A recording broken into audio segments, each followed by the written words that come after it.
also admitting that by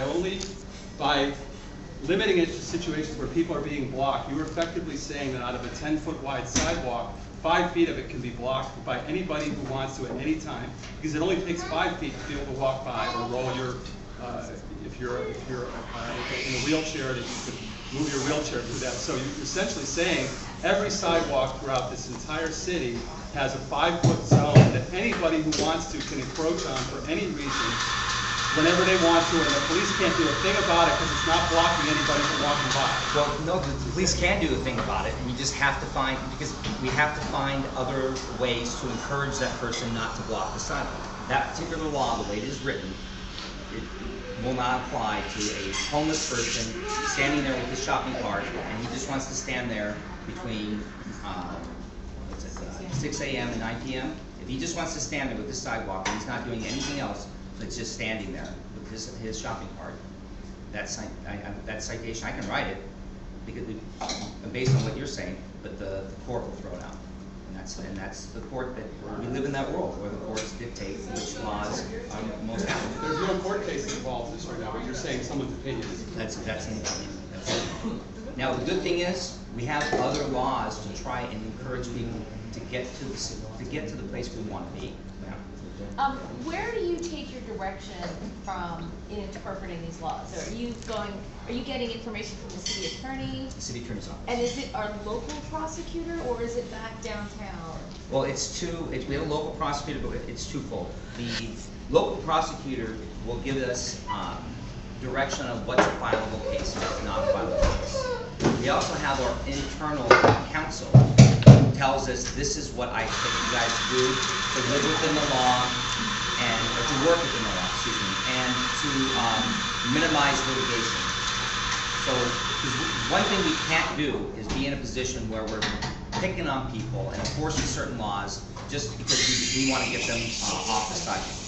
Because if it gets interpreted that way, litigation follows. So what we have to, it's twofold. We have to push the outreach and make people understand that we really do want them to get help, and if you're in transition, we've got some place for you to go. And then if you're not in transition, how can you legally be homeless and live in the city of Venice? I guess what I'm getting at is, from what you're saying to me, you enforce what and in the manner of which the city attorney tells you to do, right? Like you guys aren't picking and choosing as to what to do. You're being guided by the city attorney to say, yes, you can go after this stuff, or no, you can't write those tickets. Or better yet, if we do write the ticket, this is the information we're looking for on the ticket. Right. Okay. That's what we're looking for. I'm trying to think of some anecdotal information I can give you. Like certain times they want us to collect property, and other times they say you can just take a picture of it. And those are decisions that are made by the prosecutor's office and says that if you do these things, I can file this case. When it comes internally, I want to whether I make an arrest versus give a citation, and which is most beneficial for the community and the police department, that will be made internally through our general counsel. So I'm guided by two different attorneys who are giving this advice, and it depends on what piece of the law that we're dealing with. One is the filing of the case, and the one is how we enforce it. Does that make sense? Yeah. Clear as mud? Maybe We're all kind of, okay. the cops that you see out there, they're becoming adjunct lawyers, basically. Because most of these laws, most officers don't have to deal with the minutia of it. Sir? Why did your interpretation of Jones change? For a long time you were saying that it didn't apply to Venice, and now you're saying it does? It's our general counsel believes that it does apply. That if we were to go back in front of the judge, he would say it applies citywide, because there's language in there that says that the beds that have to be created, a certain amount have to be downtown, and the other amount can be anywhere in the city. And then they're still wrestling around on that, because there's another piece of this that we have to keep in mind. The politicians and the city attorney's office, which is also politically driven, understand that it is not against the law to be homeless. If you choose to not have a home, and you want to live with a shopping cart, and you want to find a place to sleep, and you want to live within the law, completely legal, because this is the United States and you have certain constitutional rights.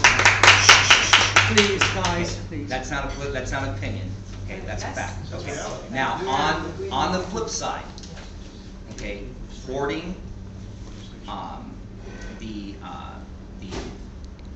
sanitary issues that go with being homeless, that is very problematic to the people that live within homes.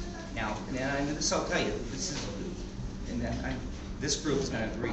The reason that we have homes and indoor plumbing and we have all these things, a lot of it is sanitary.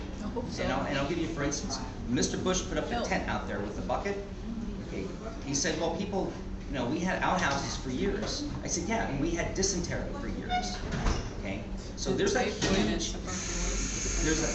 big public safety part with sanitation that is not getting addressed. So, and that's where these people seem to have a disconnect. When I hoard my couches and put all that stuff out there, critters love to live in that stuff. The couch that's out here, that's not safe. It's not safe for children. It's not safe for the community. You invite all of the things that we're trying to keep away from us so we can stay safe, so we don't get disease, and we don't get sick. Right? Just because you survive out there, they're not healthy. It's not healthy at all. So, and then when homeless people start attacking the residents that live in the area, and skateboards. Okay, right. That's That case is in litigation, by the way. no, I was there for the case, ma'am. I was there.